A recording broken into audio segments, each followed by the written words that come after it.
अल्हम्दुलिल्लाह वस्सलातु अला रसूलिल्लाह।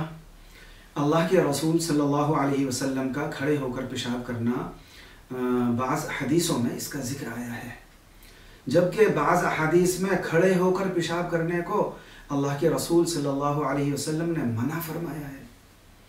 इसलिए उलमा ये फरमाते हैं इन अहादीस के बारे में जिनमें अल्लाह के रसूल सल्लल्लाहु अलैहि वसल्लम के खड़े होकर पेशाब करने का ज़िक्र है कि वो उज़्र की वजह से हो सकता है। मसलन कमर में तकलीफ़ की वजह से आपके लिए बैठना दुश्वार था, या घुटने की तकलीफ़ की वजह से बैठने में दुश्वारी थी, या उस जगह पर गंदगी ज़्यादा थी, बैठना मुनासिब नहीं था।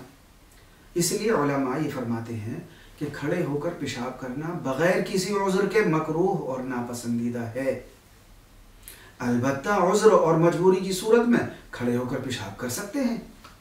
अब वो उज़्र और मजबूरी क्या है जिनकी वजह से खड़े होकर पेशाब कर सकते हैं? देखिए, वो मजबूरियाँ ये हैं, मसलन कमर दर्द या पैरों में ज़ख़म वगैरह की वजह से बैठना मुश्किल हो, या ज़ोर का तकाज़ा हो और आसपास में ऐसी जगह भी ना हो जहाँ बैठकर पेशाब कर सके, या पेशाब करने की जगह पर बहुत ज़्यादा गंदगी हो और बैठने की सूरत में कपड़े वगैरह नापाक हो जाने का डर हो। तो ऐसी मजबूरियों में यूरिनल वगैरह पर सतर को अच्छी तरह छुपाते हुए और पेशाब के ख़तरों से बचते हुए खड़े होकर पेशाब करने की गुंजाइश है, लेकिन इसकी आदत नहीं बनानी चाहिए।